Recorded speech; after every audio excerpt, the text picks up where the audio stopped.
जय हिंद दोस्तों। आज के इस लेक्चर के माध्यम से हम डिस्कस करेंगे बीएससी सेकेंड सेमेस्टर बॉटनी का ऑब्जेक्टिव मॉडल पेपर, जो आप सभी के आगामी एग्ज़ाम के लिए बहुत ही ज़्यादा महत्वपूर्ण रहेगा।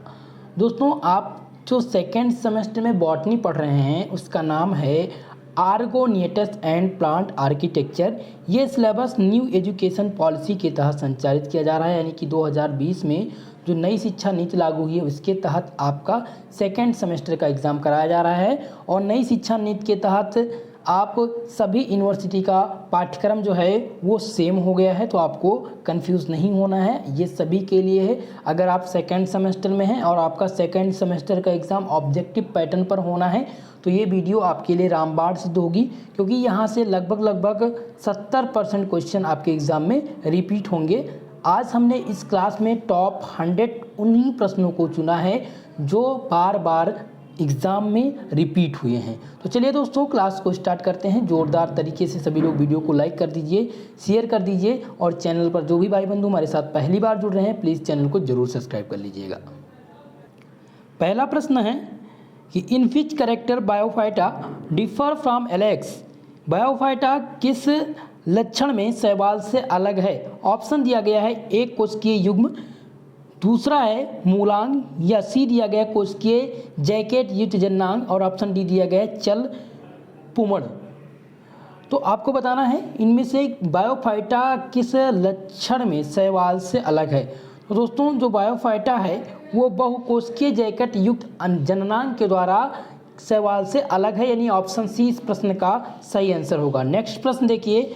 नेक्स्ट प्रश्न है the female sex organ in Bryophyta is called, यानी कि बायोफाइटा में मादा जननांग को क्या कहा जाता है? ऑप्शन ए है दोस्तों उगोनिया, ऑप्शन बी है एस्कोगोनिया, ऑप्शन सी दिया गया है आर्कोगोनिया या एंथीरिडिया। तो इस प्रश्न का जो सही आंसर हो जाएगा दोस्तों वो हो जाएगा ऑप्शन नंबर सी। बायोफाइटा में जो मादा जननांग होते हैं उनको आर्किगोनिया कहा जाता है। क्या कहा जाता है?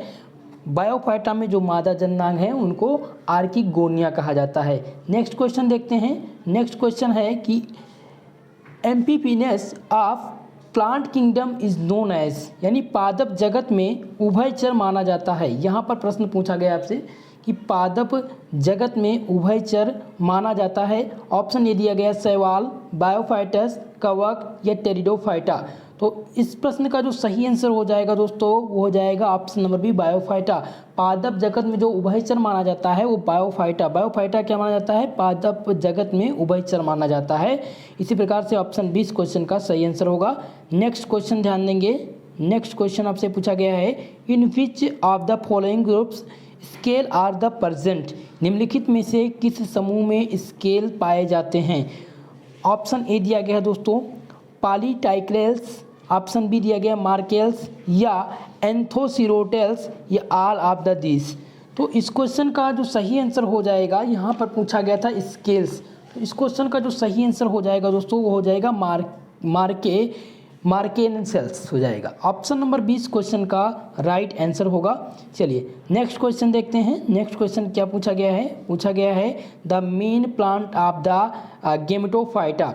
गेमेटोफाइटा यानी मुख्य पौधा युग्मकोभिद होता है। मुख्य पौधा युग्मकोभिद होता है। बायोफाइटा होता है या टेरिडोफाइटा या जिम्नोस्पर्म या एंजियोस्पर्म। तो इस क्वेश्चन का जो सही आंसर हो जाएगा दोस्तों वो हो जाएगा बायोफाइटा। मुख्य पौधा युग्मकोभिद जो होता है वो क्या होता है? बायोफाइटा होता है। ऑप्शन ए इस क्वेश्चन का सही आंसर होगा। नेक्स्ट क्वेश्चन है कि rhizoids attach on the lower surface of thallus of the anthoceros are of, यानी एंथ्रोसिरोस के थैलस की निचली सतह पर रिजॉइंट्स लगे होते हैं। केवल चिकनी भित्ति वाले या केवल ट्यूबरकुलेट, या ऑप्शन सी दिया गया है चिकनी भित्ति वाले या ट्यूबरकुलेट, या डी है किसी प्रकार के नहीं। तो इस क्वेश्चन का चलिए जल्दी से आप लोग सभी लोग आंसर करिए इस क्वेश्चन का। इस क्वेश्चन का क्या आंसर हो जाएगा? सही जवाब इसका क्या हो जाएगा? इसका सही जवाब हो जाएगा दोस्तों ऑप्शन ए। एंथ्रोसिरोस के थैलस की निचली सतह पर जो रिजॉइंट्स लगे होते हैं वो केवल चिकनी भित्ति वाले ही होते हैं। इस प्रकार से ऑप्शन ए सही हो जाएगा, ओनली स्मूथ वॉल्ड हो जाएगा। नेक्स्ट क्वेश्चन देखते हैं which one of the following plant है ब्लू ग्रीन एलेक्स, यानी कि निम्नलिखित में से किन पौधों में नील हरित शैवाल के निवह पाए जाते हैं। क्वेश्चन को ध्यान से पढ़िएगा। यहाँ पर है कि निम्नलिखित में से किन पौधों में नील हरित शैवाल के निवह पाए जाते हैं। ऑप्शन ए दिया गया है दोस्तों रिकसिया दिया गया है, मार्केसिया या एंथ्रोसिरोस या पॉलीट्राइक्रम। तो इस क्वेश्चन का जो सही आंसर क्या हो जाएगा, इस क्वेश्चन का जो करेक्ट आंसर हो जाएगा दोस्तों वो हो जाएगा ऑप्शन नंबर सी एंथ्रोसिरोस।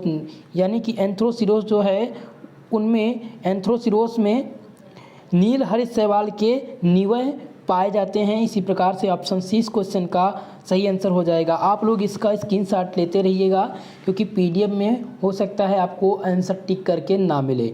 ठीक है, चलिए नेक्स्ट क्वेश्चन देखिए। मैं प्रयास करूँगा कि मैं आपको टिक करके ही भेजूँ पीडीएफ। इसका पीडीएफ आपको टेलीग्राम चैनल पर मिल जाएगा दोस्तों। टेलीग्राम चैनल का लिंक डिस्क्रिप्शन बॉक्स में दिया गया है, वहाँ से आप ज्वाइन कर पाएंगे या आप सर्च कर लेंगे एसपीएसडी चैनल फर्स्ट। ठीक है, चलिए नेक्स्ट क्वेश्चन ध्यान देंगे। नेक्स्ट क्वेश्चन आपसे पूछा गया है कि chloroplast of the cell anthoceros thallus has, यानी कि एंथ्रोसिरोस के थैलस की कोशिका के क्लोरोप्लास्ट में उपस्थित होता है। पायरिनाइट्स उपस्थित होता है, तेल की बूंदें या रंग द्रव्य या कुछ नहीं। तो एंथ्रोसिरोस के थैलस यहाँ पर पूछा गया दोस्तों, एंथ्रोसिरोस के थैलस की कोशिका के क्लोरोप्लास्ट में उपस्थित होता है वो पायरिनाइट्स उपस्थित होता है। क्या उपस्थित होता है? पायरिनाइट्स होता है। ऑप्शन ए इस क्वेश्चन का सही जवाब हो जाएगा। चलिए दूसरा प्रश्न है। दूसरा प्रश्न क्या दिया गया है दोस्तों, यहाँ पर दिया गया है पेसिडो इलेटर्स आर प्रेजेंट इन, किसमें रेउडो इलेटर्स, आभासी इलेटर्स इसके कहते हैं, यानी कि आभासी किसमें आभासी इलेटर्स पाए जाते हैं। ऑप्शन ए दिया गया दोस्तों मर्सिलिया में, ऑप्शन बी दिया गया एंथ्रोसिरोस, सी दिया गया है दोस्तों मार्केसिया और ऑप्शन नंबर डी दिया गया है पॉलीटाइकेनियम। ठीक है, तो आपको इसमें सही आंसर बताना है कि किन में यानी पेसिडो इलेटर्स आर प्रेजेंट। पेसिडो इलेटर्स जो होते हैं वो किस में पाए जाते हैं, तो पेसिडो इलेटर्स से आप लोग ध्यान रखिएगा, पेसिडो इलेटर्स जो होते हैं वो एंथ्रोसिरोस में पाए जाते हैं। कहाँ पाए जाते हैं? एंथ्रोसिरोस में। ऑप्शन बी इस क्वेश्चन का सही जवाब हो जाएगा। चलिए नेक्स्ट क्वेश्चन ध्यान देंगे।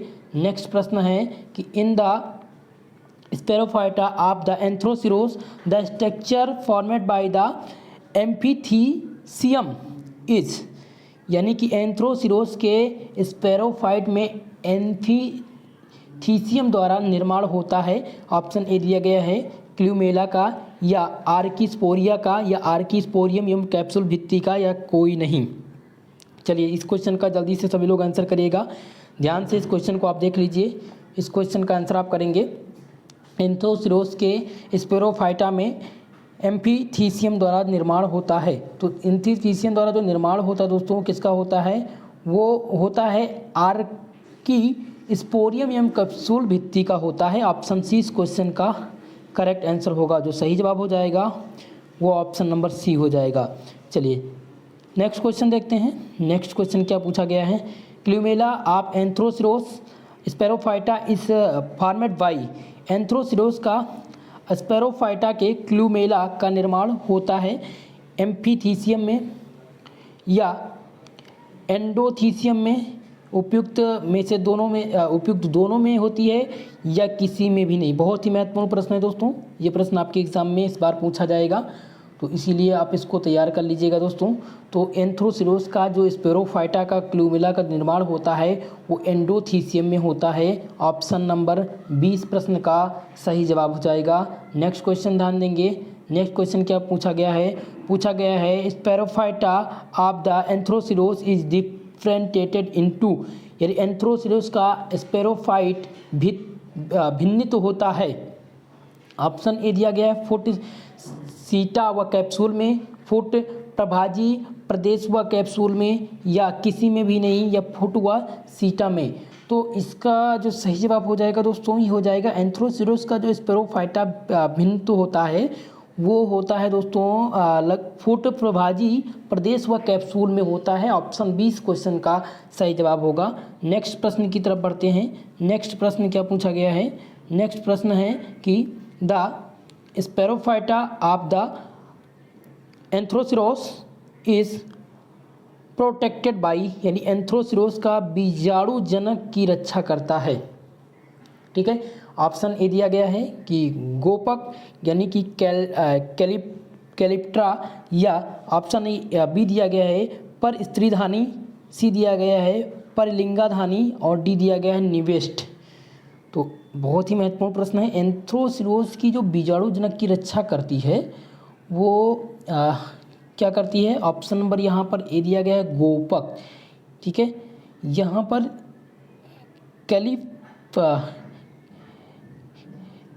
कैलिपेट्रा जो होगा वो ऑप्शन रॉन्ग होगा, क्योंकि ये ऑप्शन नहीं होगा। ठीक है, अगर बात करें परिस्त्रीधानी की तो ये एंथ्रोसिरोस के बीजाणु जनक की रक्षा नहीं करती है, ये इसमें पाया ही नहीं जाता है, इसलिए ये भी कैंसिल हो जाएगा। पर लिंगाधानी हो नहीं सकता। इसका जो सही जवाब हो जाएगा वो निवेस्ट हो जाएगा। निवेस्ट में यानी कि निवेस्ट जो होगा वो एंथ्रोसिरोस बीजाणु जनक की रक्षा जो करता है वो निवेस्ट करता है। ऑप्शन डी इस प्रश्न का सही जवाब हो जाएगा। नेक्स्ट क्वेश्चन देखते हैं दोस्तों। नेक्स्ट क्वेश्चन क्या पूछा गया है कि इन एंथ्रोसिरोस एंडोथीसियम फॉर्म्स, यानी कि एंथ्रोसिस में एंडोथीसियम बनता है। ध्यान देंगे, प्रश्न को पूछा गया है यहाँ पर कि एंथ्रोसिरोस में जो एंडोथीसियम बनता है वो कहाँ पर बनता है। ऑप्शन ए दिया गया है जैकेट्स, बी दिया गया है दोस्तों क्लूमेला, इलेटर्स, या स्पोर्स। तो जो एंथ्रोसिरोस में एंडोथीसियम बनता है वो क्लूमेला में बनता है। कहाँ पर बनता है? क्लूमेला में बनता है। ऑप्शन 20 क्वेश्चन का सही जवाब हो जाएगा। दोस्तों पूरा का पूरा वीडियो देखिएगा, कोई मिस मत करिएगा। जिनका एग्ज़ाम है सभी लोग ध्यान से देखिए और समझ लीजिए इन प्रश्नों को, यहीं से रिपीट होंगे आपके एग्ज़ाम में प्रश्न। नेक्स्ट क्वेश्चन देखिए क्या पूछा गया है।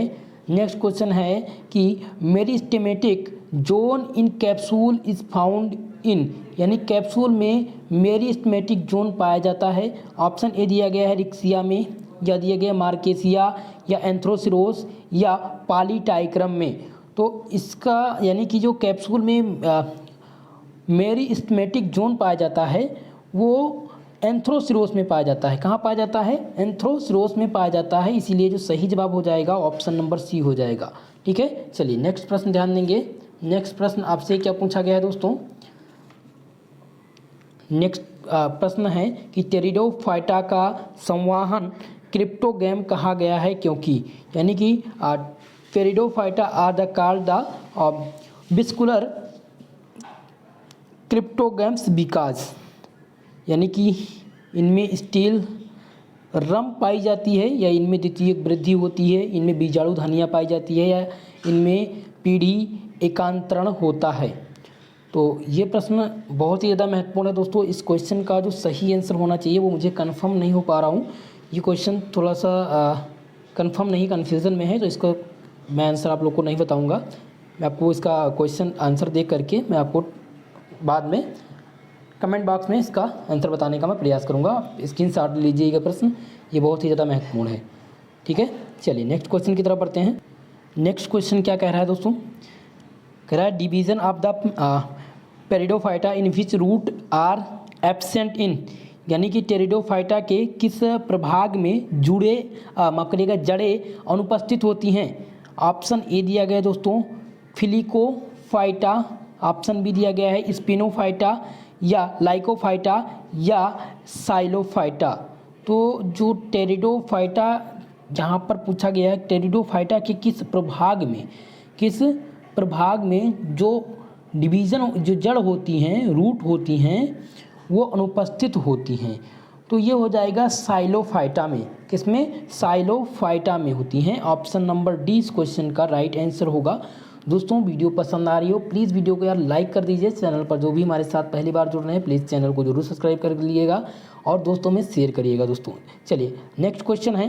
नेक्स्ट क्वेश्चन दिया गया है कि ramenta are found on, ramenta उपस्थित होते हैं। ऑप्शन ए दिया गया है axis of Rhynia, option B दिया गया लीफ ऑफ सेलिजिला, या सी दिया गया है दोस्तों फन के पर्णवृत्त पर, या ऑप्शन डी दिया गया है इक्विसीटम के प्रकंदन पर। ठीक है, ये थोड़ा सा लैंग्वेज टफ है दोस्तों, तो कभी कभी स्पेलिंग भी मिस्टेक हो जाती है, माफ़ करिएगा। ठीक है, रेमेटा उपस्थित होता है, तो रेमेटा कहाँ पर उपस्थित होता है? दोस्तों रेमेटा जो उपस्थित होता है वो फर्न के वृंत पर होता है। कहाँ पर होता है? फर्न के पर्णवृंत पर रेमेटा उपस्थित होता है। ऑप्शन सी इस क्वेश्चन का सही आंसर होगा। नेक्स्ट क्वेश्चन क्या पूछा गया है? नेक्स्ट क्वेश्चन है कि the first land plant are, स्थल पर सर्वप्रथम निवास करने वाले पौधे हैं। स्थल पर सर्वप्रथम इनमें से कौन सा पौधा है जो निवास करता है? The first land plant are, पहला ऑप्शन है जिम्नोस्पर्म या पेटिरिडोफाइटा या बायोफाइटा या एंजियोस्पर्म। तो जो लैंड पर स्थल पर सर्वप्रथम जो निवास करने वाले पौधे हैं दोस्तों वो हैं टेरिडोफाइटा। क्या? टेरिडोफाइटा। ऑप्शन नंबर 20 क्वेश्चन का ध्यान रखिएगा। ये क्वेश्चन आपसे एग्जाम में पूछा जा सकता है। ठीक है, ये प्रश्न आप ध्यान देंगे कि स्थल पर जो सर्वप्रथम निवास करने वाले पौधे हैं वो टेरिडोफाइटा हैं। ऑप्शन 20 क्वेश्चन का सही जवाब होगा। नेक्स्ट क्वेश्चन की तरफ बढ़ते हैं। नेक्स्ट क्वेश्चन पूछा गया है कि the sporangium develop from the single initial cell is called, यानी कि एक प्रारंभिक कोशा से विकसित बीजाणुधानी कहलाते हैं। ऑप्शन ए दिया गया है दोस्तों, ऑप्शन ए दिया गया है कि यूस्पोरेजिएटस और ऑप्शन बी है लेप्टोस्पेरोजिएट। ऑप्शन सी दिया गया है मोजोस्पेरोजिएट्स और डी दिया गया है इनमें से कोई नहीं। तो इस क्वेश्चन का जो सही जवाब हो जाएगा ऑप्शन नंबर बी हो जाएगा, यानी एक प्रारंभिक कोश में जो विकसित बीजाणुधानी होती है वो लेप्टोस्पेरोजिएट कहलाती हैं। ऑप्शन 20 प्रश्न का सही जवाब हो जाएगा। नेक्स्ट क्वेश्चन पर ध्यान देते हैं। नेक्स्ट क्वेश्चन देखिए क्या पूछा गया है। यहाँ पर पूछा गया है कि निम्न में से समबीजाणुक टेरिडोफाइटा हैं। The homosporous pteridophyta from the following is, यानी कि निम्नलिखित में से समबीजाणुक टेरिडोफाइटा हैं। ऑप्शन ए दिया गया है लाइकोपोडियम या ऑप्शन बी दिया गया है दोस्तों जिनेला या मार्सिलिया या एजोला। बहुत ही महत्वपूर्ण प्रश्न है। ये समबीजाणुक जो टेरिडोफाइटा हैं इनमें से कौन से हैं? ये प्रश्न बहुत ही ज़्यादा महत्वपूर्ण हो जाता है और ये प्रश्न आपके एग्ज़ाम में पूछा भी जा सकता है। तो इसीलिए इस प्रश्न को कम्प्लीटली आप लोग एक बार ज़रूर देख लें। तो इस प्रश्न का जो सही जवाब हो जाएगा वो हो जाएगा लाइकोपोडियम। लाइकोपोडियम जो होता है वो समबीजाणु टेरिडोफाइटा जो है वो क्या है? लाइकोपोडियम है। ऑप्शन नंबर ए इस प्रश्न का सही आंसर होगा। नेक्स्ट क्वेश्चन देखते हैं दोस्तों। नेक्स्ट क्वेश्चन है कि निम्न में से वृक्ष फर्न है। The fern from the following is, option A दिया गया है डायोपेटिरिस या साइलोटम मर्सिलिया या साइजिया। ठीक है, तो यहाँ पर पूछा गया है वृक्ष फर्न। तो वृक्ष फर्न जो होते हैं वो होते हैं साइजिया होते हैं। साइजिया जो होते हैं इनमें से वृक्ष फर्न हैं। ऑप्शन डी इस प्रश्न का सही जवाब हो जाएगा। चलिए नेक्स्ट क्वेश्चन ध्यान देते हैं। नेक्स्ट क्वेश्चन क्या है? नेक्स्ट क्वेश्चन पूछा गया है यहाँ पर कि the xylem of the pteridophyta is generally composed of, pteridophyta का जाइलम प्रायः निर्मित होता है। तो टेरिडोफाइटा का जो जाइलम है दोस्तों वो प्रायः किससे निर्मित होता है? ऑप्शन ए दिया गया है सहकोशिका से, वाहिका से, वाहिनिका से या चालनी नालिका से। तो टेरिडोफाइटा का जो जाइलम होता है दोस्तों वो प्रायः वाहिनिका से निर्मित होता है। ऑप्शन नंबर सी इस क्वेश्चन का सही जवाब होगा। नेक्स्ट प्रश्न ध्यान देंगे। नेक्स्ट प्रश्न दिया गया है कि टेरिडोफाइटा के बीजाणु होते हैं, टेरिडोफाइटा के बीजाणु होते हैं अगुणित होते हैं या द्विगुणित होते हैं या त्रिगुणित होते हैं या चतुर्थ गणित होते हैं। टेरिडोफाइटा के जो बीजाणु होते हैं वो किस प्रकार से होते हैं? तो टेरिडोफाइटा के जो बीजाणु होते हैं वो अगुणित होते हैं। ऑप्शन नंबर ए इस प्रश्न का सही आंसर होगा। नेक्स्ट क्वेश्चन ध्यान देंगे। नेक्स्ट क्वेश्चन क्या पूछा गया है? In the centre of the protostele is present, protostele के मध्य में स्थित होता है जाइलम या फ्लोइम या पिथ या जाइलम अथवा फ्लोइम। बहुत ही महत्वपूर्ण प्रश्न है। प्रोटोस्टील के मध्य में क्या स्थित होता है दोस्तों? तो प्रोटोस्टिल के मध्य में जो स्थित होता है वो जाइलम और फ्लोएम स्थित होता है, यानी ऑप्शन नंबर डी इस क्वेश्चन का सही आंसर हो जाएगा। In the centre of the protostele is present xylem and phloem. ठीक है, ऑप्शन नंबर डी इस प्रश्न का सही आंसर होगा। नेक्स्ट क्वेश्चन की तरफ ध्यान देते हैं। नेक्स्ट क्वेश्चन क्या पूछा गया था? नेक्स्ट क्वेश्चन आपसे पूछा जा सकता है the shape of the xylem in the actinostele, यानी कि एंटिनोस्टील आप करिएगा, यहाँ एंटिनोस्टील है। ठीक है, एंटिनोस्टील में जाइलम की आकृति कैसी होती है? राउंड होती है, रेक्टेंगुलर होती है, या लेग प्लेट होती है? ठीक है, तो जो एंटिनोस्टील में जाइलम की जो आकृति होती है वो सितारे जैसी होती है, स्टार शेपेड होती है। किसकी तरफ होती है? स्टार शेपेड होती है। ऑप्शन नंबर 20 प्रश्न का सही आंसर हो जाएगा। नेक्स्ट प्रश्न ध्यान देंगे, यहाँ पर है दोस्तों mixed protostele is found in. Mixed protostele किस में पाई जाती है? तो ये पाई जाती है दोस्तों कहाँ पर? ये पाई जाती है एल सेरेनियम में पाई जाती है, यानी ऑप्शन नंबर सी इस क्वेश्चन का सही आंसर हो जाएगा। चलिए नेक्स्ट क्वेश्चन ध्यान देंगे, यहाँ पर ट्रांसफ्यूजन टिश्यू इज फाउंड इन पूछा गया है कि संचरण ऊतक पाया जाता है। संचरण ऊतक कहाँ पर पाया जाता है? चलिए सभी लोग इस क्वेश्चन का जवाब देंगे। संचरण ऊतक ऑप्शन ए दिया गया है कि लीफ में पाए जाते हैं, या स्टीम में, या रूट में, या रैकेस में। तो संचरण जो ऊतक होते हैं दोस्तों वो कहाँ पाए जाते हैं? वो पर्णक में पाए जाते हैं, यानी लीफ में पाए जाते हैं। ऑप्शन नंबर ए इस क्वेश्चन का सही आंसर हो जाएगा। संचरण ऊतक जो होते हैं वो कहाँ पाए जाते हैं? पर्णक में पाए जाते हैं। नेक्स्ट क्वेश्चन देखिए, नेक्स्ट क्वेश्चन है कि एंथीरोजॉइंट्स ऑफ साइकस इज। साइकस का एंथीरोजॉइड होता है। ऑप्शन ए दिया गया है नॉन फ्लैजिलेट, या ऑप्शन बी है यूनिफ्लैजिलेट, सी दिया गया है मल्टी फ्लैजिलेट्स, या डी दिया गया है बाई फ्लैजिलेट्स। तो साइकस का जो एंथीरोजॉइंट होता है वो किसका होता है दोस्तों? वो होता है मल्टी फ्लैजिलेट्स का होता है, यानी ऑप्शन नंबर सी इस प्रश्न का सही आंसर हो जाएगा। नेक्स्ट क्वेश्चन की तरफ बढ़ते हैं। देखिए नेक्स्ट क्वेश्चन क्या पूछा गया है? यहाँ पर पूछा गया है दोस्तों नेक्स्ट क्वेश्चन कि पाइनस के तने में जो संवहन बंडल होता है वो निम्न में से किस प्रकार का होता है? ऑप्शन ए दिया गया है कि कॉन्जॉइंट, या कोलेटरल तथा क्लोज्ड का, या यहाँ पर दिया गया है कॉन्जॉइंट या कोलेटरल या ओपिनियन का। सी दिया गया है कोलेजड या ओपिनियन, दोनों प्रकार के या इनमें से कोई नहीं। बहुत ही टफ लैंग्वेज है दोस्तों बॉटनी का। ठीक है, तो इसको आप हिंदी जो लोग पढ़ते हैं थोड़ा सा मिला कर के पढ़िएगा, क्योंकि थोड़ा सा टफ हो जाता है दोस्तों। ठीक है, हिंदी में बताना इसलिए ज़रूरी है क्योंकि बहुत सारे बच्चे जो हैं वो यूपी बोर्ड से ही हैं। जैसा कि सिद्धार्थ यूनिवर्सिटी का कल पेपर है, तो सभी बच्चे ध्यान से इनको तैयार कर लीजिएगा। चलिए, तो इस क्वेश्चन का जो सही जवाब हो जाएगा दोस्तों ऑप्शन नंबर बी हो जाएगा। नेक्स्ट क्वेश्चन की तरफ ध्यान देते हैं। यहाँ पर पूछा गया है the shape of the xylem in pinus root is. Pinus माफ करिएगा, यहाँ पर पाइनस है। ठीक है, पाइनस जड़ में किस प्रकार का जाइलम पाया जाता है? बहुत ही महत्वपूर्ण प्रश्न है दोस्तों कि the shape of xylem in Pinus root is. Pinus जड़ में किस प्रकार का जाइलम पाया जाता है? बी की तरह, बी शेप्ड, वाई शेप्ड, या सी शेप्ड, या ऑल द टाइप्स।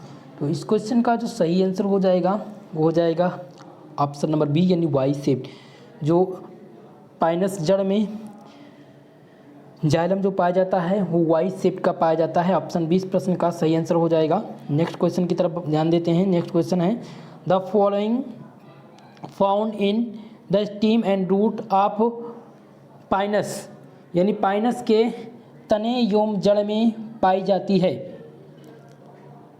पाइनस के तने एवं जड़ों में पाई जाती है। द्वितीयक वृद्धि पाई जाती है, या द्वितीयक वृद्धि का अभाव होता है, या कभी कभी द्वितीयक वृद्धि होती है और फिर समाप्त हो जाती है, या ऑप्शन डी दिया गया है उपयुक्त सभी। तो पाइनस के तने एवं जड़ में जो पाई जाती है दोस्तों वो द्वितीयक वृद्धि पाई जाती है। यहाँ पर हो जाएगा secondary growth. Option number A इस क्वेश्चन का सही जवाब होगा। चलिए नेक्स्ट क्वेश्चन की तरफ बढ़ते हैं दोस्तों। नेक्स्ट क्वेश्चन क्या आपसे पूछा गया है? The method of fossils formation are called, यानी कि फॉसिल के निर्माण की विधियाँ क्या कहलाती है। यहाँ पर दिया गया ओनली मस्कुलर रिप्लेसमेंट, माफ करिएगा मॉलिक्यूलर रिप्लेसमेंट, या बी दिया गया है ओनली इनफिल्ट्रेशन, या ऑप्शन नंबर सी दिया गया है मॉलिक्यूलर रिप्लेसमेंट एंड इनफिल्ट्रेशन, या नन ऑफ द दिस। तो यहाँ पर है कि फॉसिल का जो निर्माण होता है, निर्माण की विधियाँ क्या कहलाती हैं, तो केवल अणु विस्थापन कहलाती हैं, या केवल इनफिल्ट्रेशन कहलाती है, या अणु विस्थापन यौन इनफिल्ट्रेशन कहलाती है, इनमें से कोई नहीं।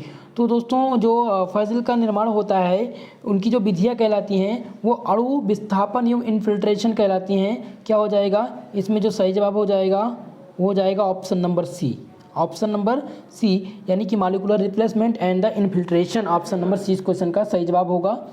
चलिए नेक्स्ट प्रश्न देखते हैं। नेक्स्ट प्रश्न क्या है, how many types of the fossil, यानी कि आर दियर। यहाँ पर है परीक्षण के आधार पर जीवाश्म कितने प्रकार के होते हैं। परीक्षण के आधार पर जीवाश्म जो होते हैं वो कितने प्रकार के होते हैं। ऑप्शन ए दिया गया 2 प्रकार के, या 4 प्रकार के, या 6 प्रकार के, या 8 प्रकार के। तो जो जीवाश्म होते हैं वो परिरक्षण के आधार पर, जहाँ पर परीक्षण नहीं होगा परिरक्षण है दोस्तों, परिरक्षण के आधार पर जो जीवाश्म होते हैं उनको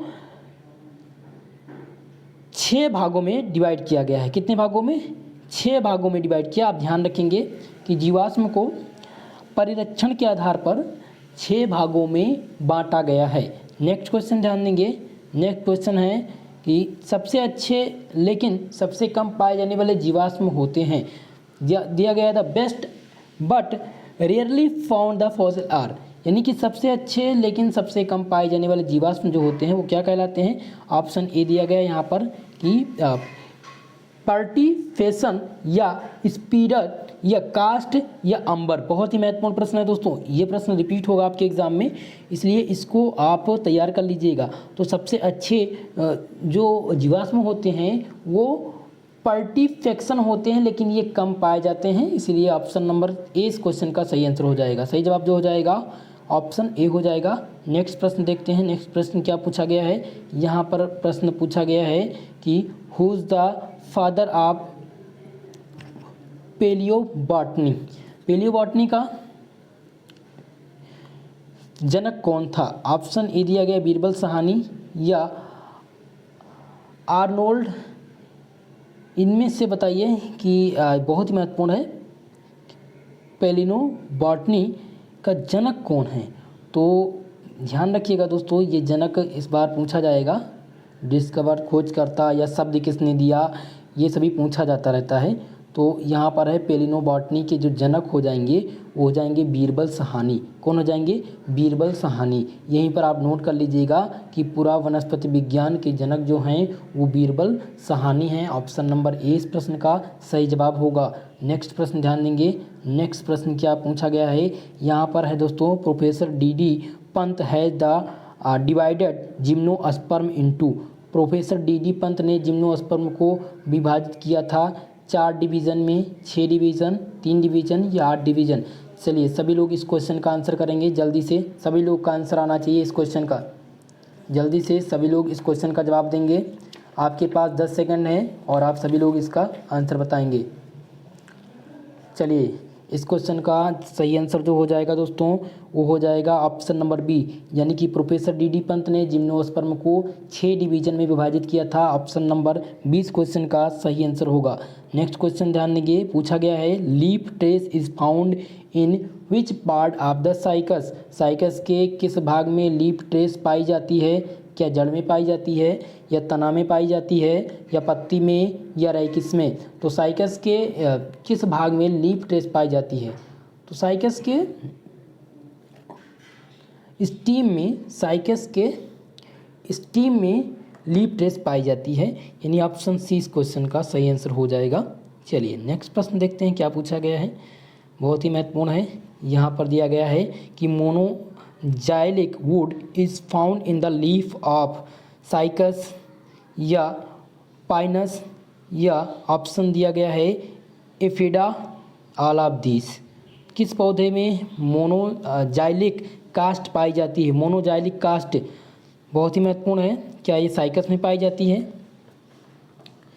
क्या ये फाइनस में पाई जाती है? तो फाइनस में बिल्कुल नहीं पाई जाती है, और ना ही ये एफ्रेडा में पाई जाती है। तो यहाँ ऑप्शन तो एक ही बच रहा है, साइकस में। ठीक है, तो मोनोजाइलिक कास्ट जो होती है वो साइकस पौधे में पाई जाती है। ऑप्शन नंबर पौधे में, यहाँ पर साइकस जो है ये पौधा है। ठीक है, तो यहाँ पर दिया गया है कि किस पौधे में मोनोजाइलिक कास्ट पाई जाती है, तो साइकस में पाई जाती है। किस में पाई जाती है? साइकस में। ध्यान रखेंगे आप, monoxylic wood is found in the leaf of cycas. Option A इस क्वेश्चन का सही आंसर होगा। नेक्स्ट क्वेश्चन देते हैं। दोस्तों वीडियो पसंद आ रहा हो सभी लोग यार लाइक कर दीजिए एक बार, और शेयर कर दीजिए। आप सभी लोग बात बिल्कुल भी क्लास में बात मत किया करिए, क्वेश्चन पर ध्यान दीजिए और इसका आंसर आप लोग बताते रहिए। कमेंट बॉक्स में कमेंट करके बताते रहिए सभी लोग। ठीक है, चलिए चैट सेक्शन में भी आप लोग का आंसर मैं देखता रहता हूँ, तो आप लोग आंसर देते रहिएगा। चलिए नेक्स्ट क्वेश्चन है, in which plant the coralloid roots are present? किस पौधे में कोरेलाइट्स मूल पाई जाती है? यहाँ पर है जड़ होना चाहिए। ठीक है, किस पौधे में कोरेलाइट जड़ें पाई जाती हैं? ठीक है, ऑप्शन नंबर ए दिया गया है, पाइनस, साइकस में, या अमरबेला में, या केले में। बहुत ही महत्वपूर्ण प्रश्न है दोस्तों, किस पौधे में कोरेलाइट्स रूट्स पाई जाती हैं? चलिए जल्दी से सभी लोग इसका आंसर करेंगे, सभी का आंसर आना चाहिए। इस क्वेश्चन का जो सही जवाब हो जाएगा वो ऑप्शन नंबर बी हो जाएगा, साइकस। साइकस में क्या पाया जाता है? कोरेलाइट्स रूट पाई जाती है। ऑप्शन नंबर 20 क्वेश्चन का सही जवाब होगा। नेक्स्ट क्वेश्चन है, इन Cycas the leave of? Cycas में पत्तियां होती हैं। साइकस में पत्तियां होती हैं। ऑप्शन ए दिया गया है, एक प्रकार की होती हैं, या दो प्रकार की होती हैं, या तीन प्रकार की होती हैं, इनमें से कोई नहीं। तो दोस्तों ध्यान रखेंगे कि साइकस में जो पत्तियां होती हैं वो दो प्रकार की होती हैं। ऑप्शन नंबर बी इस प्रश्न का सही जवाब होगा। मैं बहुत ज़्यादा विस्तार पूर्वक क्लास को लेकर नहीं जाऊंगा, क्योंकि आप लोग का एग्ज़ाम कल है और आप लोग को तैयारी अच्छे से करनी है, तो आप लोग केवल प्रैक्टिस के तौर पर इसको समझिएगा। अगर आप एक बार भी इस क्वेश्चन को ध्यान में रखेंगे, जैसे कि मैंने अभी आपको बताया कि in Cycas the leave are, Cycas में पत्तियां कितने प्रकार की होती हैं, तो आपने देख रखा था, मैंने आप लोग को बताया था कि दो प्रकार की। तो आपके कानों में मैं एक बार बोल रहा हूँ, एक बार आप रिपीट करेंगे तो आपके दिमाग में बैठ जाएगी, और अगर एग्जाम में आता है तो आप इसका सही आंसर कर पाएंगे। चलिए नेक्स्ट क्वेश्चन देखिए। नेक्स्ट क्वेश्चन है, साइकस का तना बहुदारुक हो जाता है शिशु अवस्था में, या बिना द्वितीयक वृद्धि के बाद, या कभी नहीं? साइकस में तना जो होता वो बहुदारक हो जाता है। तो बहुदारक कब हो जाता है दोस्तों? ये द्वितीयक वृद्धि के बाद हो जाता है। साइकस का जो तना होता है बहुदारक हो जाता है कब? द्वितीयक वृद्धि के बाद, after secondary growth. Option C इस क्वेश्चन का सही आंसर होगा। नेक्स्ट प्रश्न देखिए। नेक्स्ट प्रश्न दिया गया है कि संवहन बंडल में अपकेंद्री तथा अभिकेंद्री जाइलम उपस्थित होने पर वह क्या कहलाते हैं? मोनोजाइलिक कहे जाते हैं, या पॉलीजाइलिक, या डिप्लोजाइलिक, या इनमें से सभी? तो चलिए इस क्वेश्चन का सही आंसर जो हो जाएगा दोस्तों वो हो जाएगा ऑप्शन नंबर मोनोजाइलिक तो होगा नहीं, एक बार मैं कंफ्यूज हूँ इस क्वेश्चन में, ध्यान से देख लीजिए। ये है संवहन मंडल में अपकेंद्री यानी सेंट्रीफ्यूगल तथा सेंट्रिपल जाइलम उपस्थित होने पर वो क्या कहलाते हैं? तो ये कहलाते हैं दोस्तों डिप्लोजाइलिक कहलाते हैं। क्या कहलाते हैं? डिप्लोजाइलिक। यहाँ से इनमें से सभी नहीं होगा। ठीक है, आप दीज आल आप दीज कभी मत लगाइएगा, क्वेश्चन को एक बार देख लीजिएगा। ठीक है, डिप्लोजाइलिक सही आंसर हो जाएगा ऑप्शन नंबर सी। चलिए नेक्स्ट क्वेश्चन की तरफ ध्यान देंगे। नेक्स्ट क्वेश्चन है, यहाँ पर क्या पूछा गया है कि which time period gymnosperm originated? Gymnosperm की उत्पत्ति किस महाकल्प में हुई थी? चलिए सभी लोग इसका आंसर करिए, बहुत ही महत्वपूर्ण प्रश्न है। इस प्रश्न का सभी लोग का आंसर आना चाहिए कि जिम्नोस्पर्म में उपस्थिति किस महाकल्प में हुई थी। सभी लोग जल्दी से इसका आंसर करेंगे।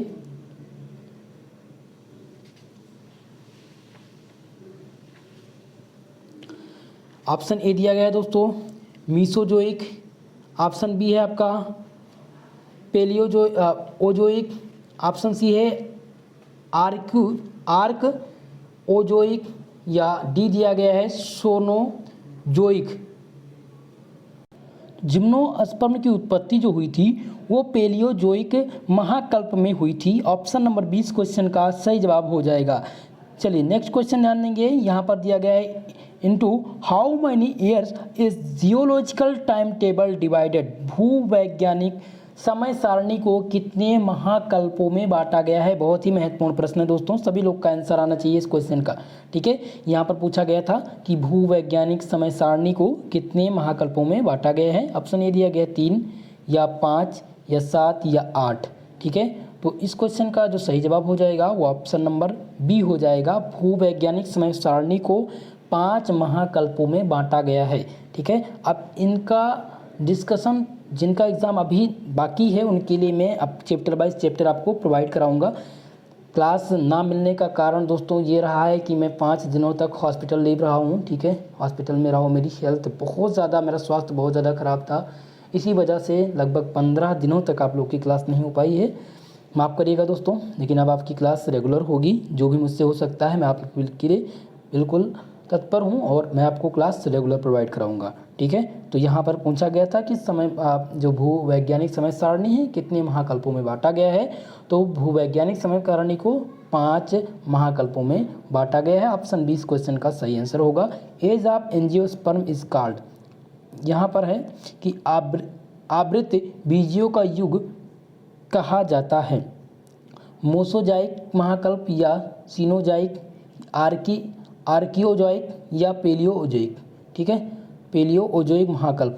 तो आवृत्ति बीजियों का यानी कि एंजियोस्पर्म का जो युग होता है वो क्या कहलाता है, वो कहलाता है दोस्तों सीनोजाइक महाकल्प कहलाता है। क्या कहलाता है, सीनोजाइक महाकल्प कहलाता है। ऑप्शन नंबर 20 क्वेश्चन का सही आंसर होगा। नेक्स्ट प्रश्न ध्यान देंगे, नेक्स्ट प्रश्न है which is the most primitive, which is the most primitive, निम्नलिखित में से सबसे प्राचीन कौन सा है। सबसे प्राचीन यहाँ पर पूछा गया है। ऑप्शन ए दिया गया है दोस्तों कि कार्बोनिफेरस या डिओनियन, पर्मियन या सिलुरियन। तो इनमें से आपको बताना है कि सबसे प्राचीन कौन सा है। तो सबसे जो प्राचीन होगा दोस्तों वो मेरे हिसाब से सेलुरियन होना चाहिए, क्योंकि डिओएन जो है ये तो नवीनतम है। ठीक है, और बात है यहाँ पर परमियम, तो ये जो है ये बहुत ही विस्तार पूर्वक से अगर आप पढ़ेंगे तभी इस क्वेश्चन को समझ पाएंगे दोस्तों। ठीक है, हालांकि यहाँ पर अब क्योंकि अगर ये ऑप्शन बदल दिया जाएगा तो आप लोगों को कंफर्म पता नहीं होगा।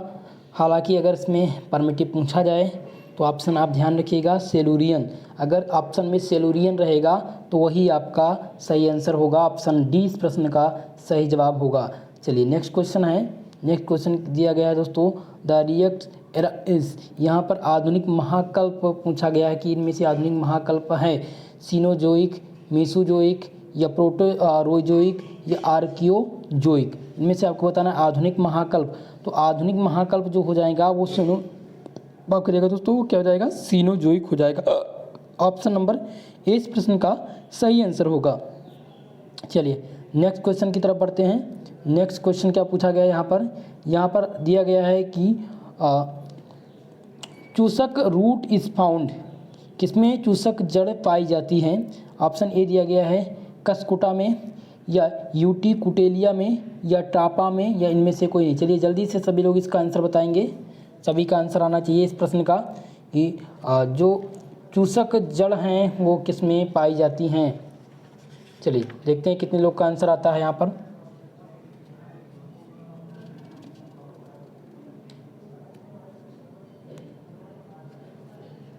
तो इस क्वेश्चन का जो सही आंसर हो जाएगा कसकुटा में। जो चूसक जड़ें होती हैं वो कहाँ पाई जाती हैं, कसकुटा में पाई जाती हैं। ऑप्शन ए इस प्रश्न का सही आंसर होगा। नेक्स्ट क्वेश्चन देखिए which route does not store food, यानी कौन सी जड़ भोजन नहीं संचित करती है। इनमें से कौन सी जड़ है जो भोजन नहीं संचित करती है। ऑप्शन यहाँ पर दिया गया है कि लॉजिकल या कॉनिकल या पिलरल रूट या यहाँ पर दिया गया है कलिंद जड़े। तो कौन सी जड़ जो होगा वो भोजन संचित नहीं करती है। तो यहाँ पर अगर बात करें तुर्को रूपी का तो ये भोजन संचित करती है। ऑप्शन बी है सक्वाकार, तो ये भी जो है भोजन संचित करती है। यहाँ पर है कलिंद जड़े। कलिंद जड़ आप पता है ना, कलिंद जड़ क्या होती है, ये भी भोजन संचित करती है, लेकिन यहाँ पर जो स्तंभ मूल होता है ये भोजन संचित नहीं करती है। ऑप्शन नंबर सी इस प्रश्न का सही आंसर होगा।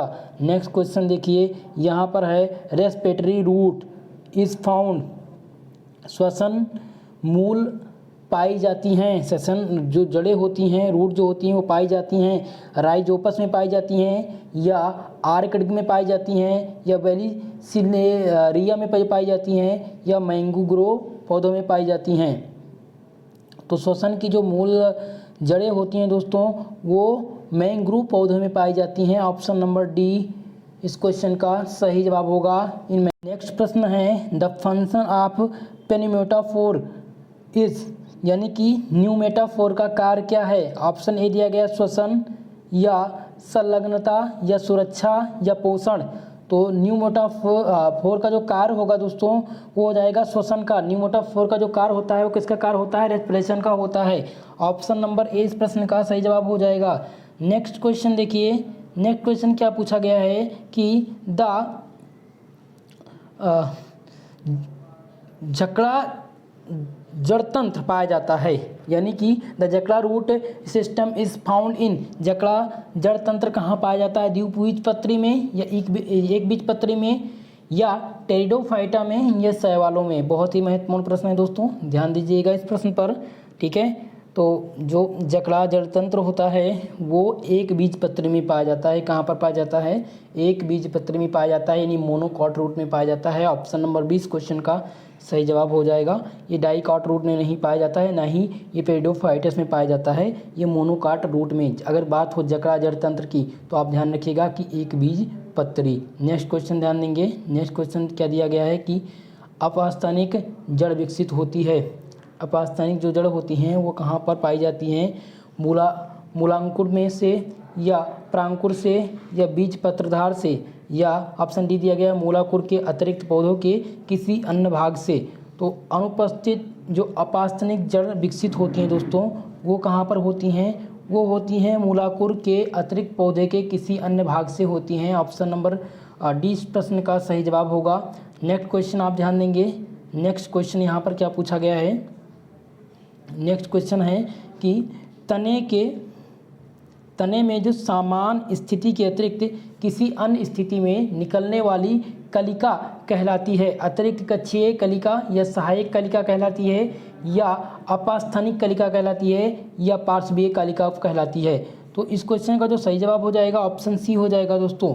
जो तने के अतिरिक्त स्थिति के किसी अन्य स्थिति से निकलने वाली कलिका जो होती है वो अपस्थानिक कलिका कहलाती है। ऑप्शन सी इस क्वेश्चन का सही आंसर होगा।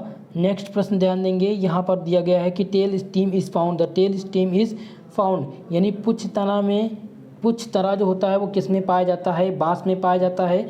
जो पुच्छ तना होता है, टेल स्टीम जो होती है वो कहाँ पर पाई जाती है, बाँस में, नारियल में, या यूकेलिप्टिस में, या केजुराइना में। चलिए सभी लोग इस क्वेश्चन का आंसर करेंगे, ध्यान दीजिए इस प्रश्न पर, सभी लोग जल्दी से आंसर करिए। इस क्वेश्चन का सही आंसर क्या हो जाएगा। तो जो पुच्छ तना होता है वो नारियल में पाया जाता है। कहाँ पाया जाता है, नारियल में, आप ध्यान रखेंगे।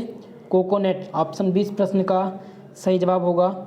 नेक्स्ट प्रश्न ध्यान देंगे, यहाँ पर है कि पोटैटो इज़ द मॉडिफाइड, आलू है एक रूपांतरित, आलू जो है रूपांतरित है किसका, तना का, प्रकंद का, जड़ का, या पत्ती का। तो इसका जो सही जवाब हो जाएगा आलू का, वो क्या हो जाएगा दोस्तों, वो हो जाएगा आलू एक रूपांतरित है, किसका, स्टीम का है या प्रकंद का है। तो आलू के एक रूपांतरित किसका है, तना है। आप सभी लोग इसका आंसर करिएगा। ऑप्शन नंबर ए इस प्रश्न का सही जवाब हो जाएगा steam, potato is the modified steam हो जाएगा इसका सही आंसर। चलिए नेक्स्ट प्रश्न की तरफ ध्यान देंगे।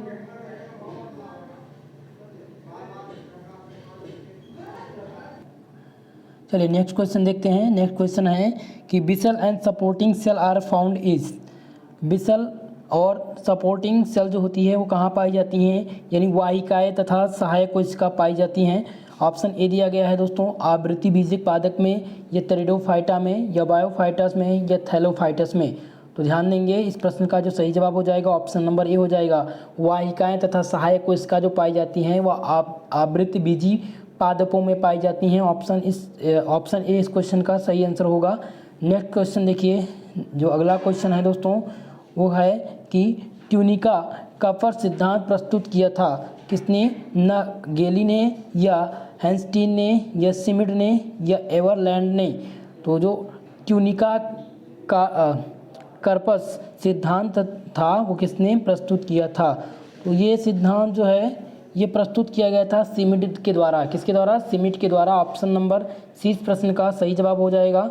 नेक्स्ट क्वेश्चन देखिए, यहाँ पर है दोस्तों कि मूल शीर्ष पर उपस्थित हिस्टोजन सतह क्या कहलाती है? मूल शीर्ष पर जो हिस्टोजन सतह होती है वो क्या कहलाती है? तो वो क्लेप्टोजन कहलाती है। क्या कहलाती है? क्लेप्टोजन कहलाती है। ऑप्शन नंबर सी इस प्रश्न का सही आंसर हो जाएगा। चलिए नेक्स्ट क्वेश्चन ध्यान देंगे, यहाँ पर दिया गया है कि प्रशांत केंद्रक की कोशिका का लक्षण कौन सा है? प्रशांत केंद्रक की कोशिका का लक्षण ऑप्शन नंबर ए दिया गया है, सकल कोशिका द्रव तथा बड़े केंद्रक की उपस्थिति, या विरल कोशिका द्रव तथा बड़े केंद्रक की उपस्थिति, या निरंतर विभाजन के बाद कैपर्स में कोशिकाओं का जुड़ाव, या उपयुक्त में से कोई नहीं। तो इस क्वेश्चन का जो सही जवाब हो जाएगा दोस्तों वो हो जाएगा ऑप्शन नंबर बी, यानी प्रशांत केंद्र की कोशिकाओं का जो मुख्य लक्षण है दोस्तों वह है विरल कोशिका द्रव के बड़े केंद्रक की उपस्थिति। ऑप्शन नंबर 20 क्वेश्चन का सही आंसर होगा। नेक्स्ट प्रश्न ध्यान देंगे, यहाँ पर दिया गया है कि किस पौधे के परागण पोलोनिया में बंद होते हैं? चलिए सभी लोग इसका आंसर करेंगे। किस पौधे के जो परागण होते हैं वो पोलोनिया में बंद होते हैं? ऑप्शन नंबर ए दिया गया है, कैलोटापिस में, या मिस्टर्ड में, या एलियम में, या पोलीगोनम में। चलिए सभी लोग इसका आंसर करेंगे, जल्दी से सभी का आंसर आना चाहिए।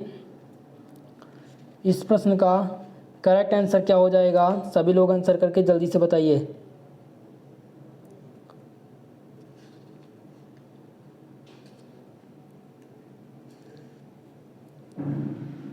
इस क्वेश्चन का जो सही आंसर हो जाएगा दोस्तों वो हो जाएगा ऑप्शन नंबर ए, कैलोटापिस में। किसमें पाया जाएगा?